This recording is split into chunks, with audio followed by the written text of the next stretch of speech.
Now then, hobbyists. So today is the day that I finally decided that I'm going to sand, I'm going to key, I'm going to make sure my Tamiya Lunchbox is undercoated properly, and I'm also going to start the job of spraying it. So whether or not this is all done in one day or over a few days is probably not sure at this moment in time.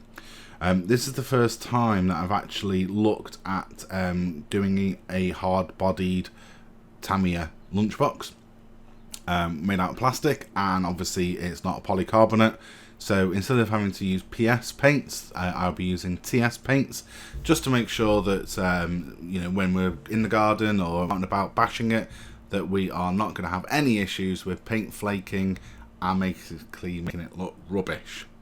So one of the things I'm going to need on this one here is some sandpaper.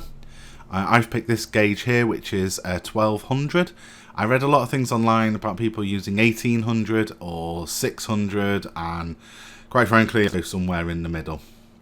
So what we're going to do is we're going to sand this outside, because quite frankly if I do it inside, the mess it's going to cause is going to get me into trouble.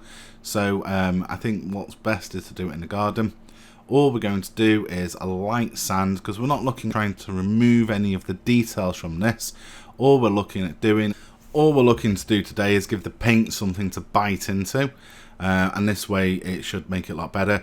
This is when I realised that this still had the flashing on it, so I would have to go back inside to go and get a knife to go and cut out the flashing, so on and so forth. I did get this straight out the box and just go in the garden to start sanding, so you know, maybe I should have looked at it a little bit more closely before that happened. But anyway, I'm just going to do like general sweeping stroke on there, just make sure that I've got a nice surface, nothing untoward on there. As you can see here, just running the sandpaper up and down it at the moment. I just really want to make sure on this one that what I'm doing is making sure that all the corners, all the edging and things like that have got a really nice rough surface to them, so when the paint hits them it'll really kind of bind to it. That's the area, because obviously when you're with the cars running them around, it's the edges that take the battering. So if there's a nice, you know, and hopefully you can see this past my big chunky hands, but we are really getting like into the nitty gritty here and just making sure that we've got a good level for everything to bond to at the moment.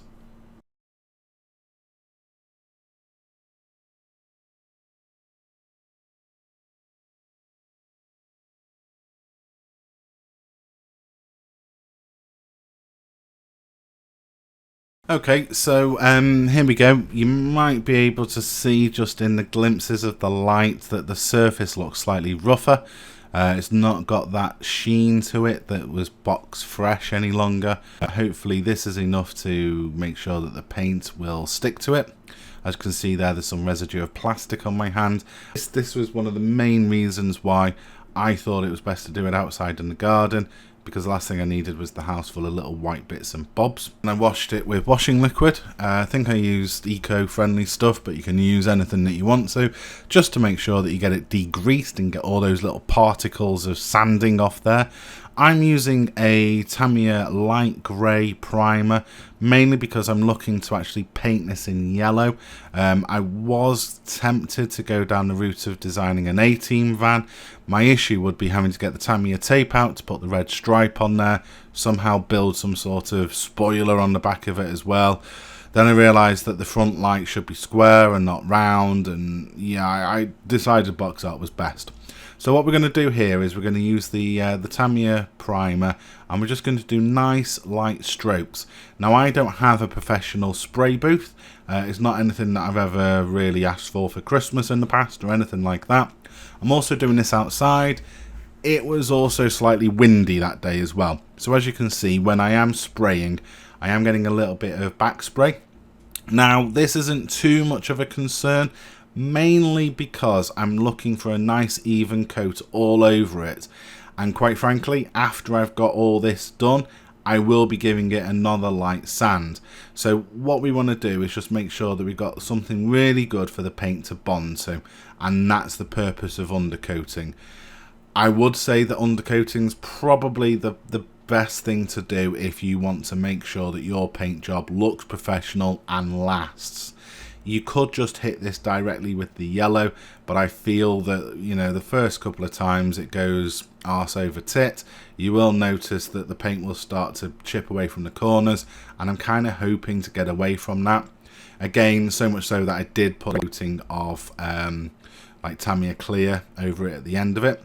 But anyway, once we've kind of got all our grey on there, sanded it down, made sure we keyed it again, we can then hit it with the yellow. I started at the bottom because what I really wanted to do was get the wheel arches done, and realised that, you know, you need to get a little bit of the paint on the inside, because when you see it at an angle you might be able to see how that would be white, but because we've got the yellow, we've started at the bottom, looks really good. So we're giving it a nice spray, nice even coats. A few little coats is way better than if you just hit it heavy. If you hit it heavy, the paint will... I know that from a bad experience that I had, really. But anyway, we won't go into that at the moment, and we'll just continue spraying this one to be the nice TS-16 yellow. There's some debate online whether or not TS-16 has actually changed in shade since the instructions for the lunchbox was made. Again, it's yellow. I like this yellow. I was tempted to go with camel yellow, but instead I just thought, let's go TS-16. As you can see, the paint's going on really nicely here. I'm getting really good coverage on it. Just keep turning it and spinning it, make it at every single angle, especially those edges, because as we all know, it's the edges that suffer the first if there's any problems when you're coming to bashing them. But yeah, as I say, really good job I felt that I did. Here's it just drying between stages. You can see the corner of the table there where I accidentally sprayed it yellow and got into loads of trouble. But once the paint dried, I was able to get the stickers on there, get it up and running. Looks really nice. It's nice to be in the garden.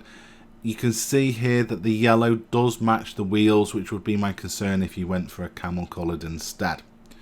Now, if you managed to stay and listen to me for this long, well done. More videos hopefully coming along like this if you like them.